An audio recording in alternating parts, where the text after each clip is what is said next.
बिस्मिल्लाहिर्रहमानिर्रहीम। हज़रत अनस रज़ियल्लाहु ताला अन्हु से रिवायत है, सरकार मदीना सल्लल्लाहु ताला अलैहि वसल्लम ने इरशाद फरमाया, क़यामत के दिन अल्लाह पाक मस्जिदों को सफ़ेद ऊँट की मिसल उठाएगा, जिनके पाँव अंबर के होंगे और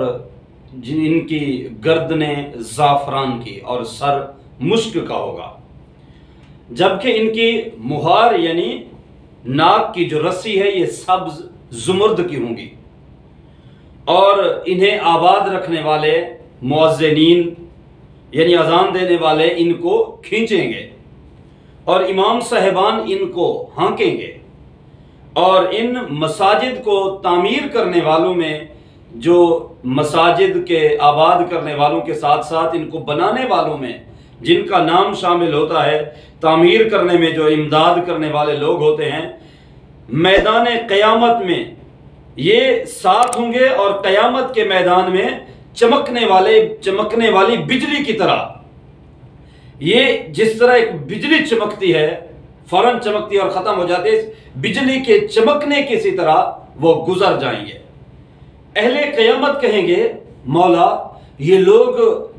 मलाइका हैं, तेरे मुकर्रब फरिश्ते हैं या फिर अनबिया मुरसलीन हैं? तो गैब से आवाज़ आएगी कि ये ना ही तो फरिश्ते हैं अल्लाह के, ना ही ये अनबिया रुसुल हैं, बल्कि ये उम्मत मुहम्मदिया के वो लोग हैं जो मस्जिदों को आबाद करने वाले हैं, जो मस्जिदों के मुअज्जिनीन हैं, जो मस्जिदों के इमाम साहिबान हैं, जो इनके मुक्तदी हैं, इनको आबाद करने वाले हैं, इनको बनाने वाले हैं, इसकी मस्जिद की तामीर और तरक्की में अपना किरदार अदा करने वाले हैं, अपनी नमाजों की हिफाजत करने वाले हैं। ये वही लोग हैं, अल्लाह तबारक व तआला ने इनको ये मकाम अता फरमाया है। तो बहरहाल मस्जिदों से मोहब्बत और मस्जिदों की आबादकारी यकीनन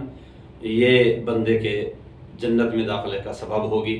और जिस तरह हज़रत अनस रज़ियल्लाहु ताला अन्हु की रिवायत है, अल्लाह करीम की ज़ात हमें इसी तरह मस्जिदों से